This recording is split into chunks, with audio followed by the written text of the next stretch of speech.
Okay, sitting here with Ethan. I've been doing pivot picks with most of my kids, and I think a lot of people would like an explanation. So this is what I really like about it. Okay, so we'll go through a pivot pick. I've moved to what I'm doing on the left, what this kid, not me, this kid is doing on the left. Okay, so kid, I appreciate whoever the heck you are. I actually don't think this was a highly viewed video, so I'm not. This is just some kid, but he's doing it really well. So this is what I like about it. I like that it's very literally the reverse of what he's doing in the throw. So when we get into this loaded position, glove side is high, elbow loads behind our body, hand is vertical by our ear. Okay, I'm going to take Jake Arrieta into this point. Okay, so Arrieta has a very similar path that we do when we do pivot picks. Understand, I don't need to be close to my ear like this, okay? But I'm just showing you that this is super common, okay? The glove side timing is very similar, where the glove side is high with Arrieta, his hand comes to his ear. Okay, I understand this. Not everybody throws like Jake Arrieta, but this is a good example of how many throwers do time their movements. Okay, so Jake Arrieta throws way across his body. So we're not seeing that from this angle, but something you can kind of see here is his belt buckle has started to turn. So his hips are loaded here. We start to see those hips turn. Jake doesn't have elite levels of hip and shoulder separation like somebody like Aroldis Chapman or Tim Lincecum or anybody that has ridiculous separation. So Arrieta is not a person who has fantastic separation. Okay? What I mean by that is his hips turning ahead of his shoulders. So no matter how much we have, we still have it.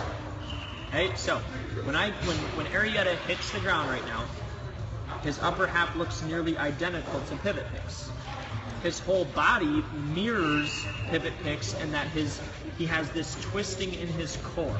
Okay, so his hips have turned before his shoulders have turned. When we do pivot picks, we feel a lot of that twist in our core, right? So that's why I like it. It's creating the same feeling of what we do when we throw, even though it's super awkward in how we start with our hips facing away. So it's a very easy way to, once I understand how to do it, to feel things that I might not otherwise feel with throwing patterns that might not be high level. Okay, so let's say I'm not a great thrower. Okay, let's say I'm just an average thrower. Maybe I never ever feel that twisting in my stomach when I throw a baseball normally. So I can't just tell you, all right, make sure you feel that twist in your stomach, because you have no idea what that feels like.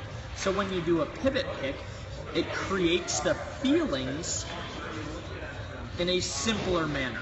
It's not hard to do a pivot pick right. It's hard to throw the ball at the level that the highest velocity throwers throw it at.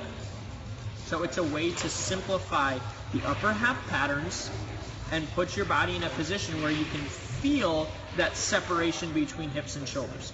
So Ethan did pivot picks for the first day today. And as soon as he goes, all right, I'm going to use my hips, he jumped from like 44 miles an hour to 50 miles an hour in one throw. You better believe that's going to help him throw the ball in the future, even though pivot picks might feel different, awkward, however you want to describe it.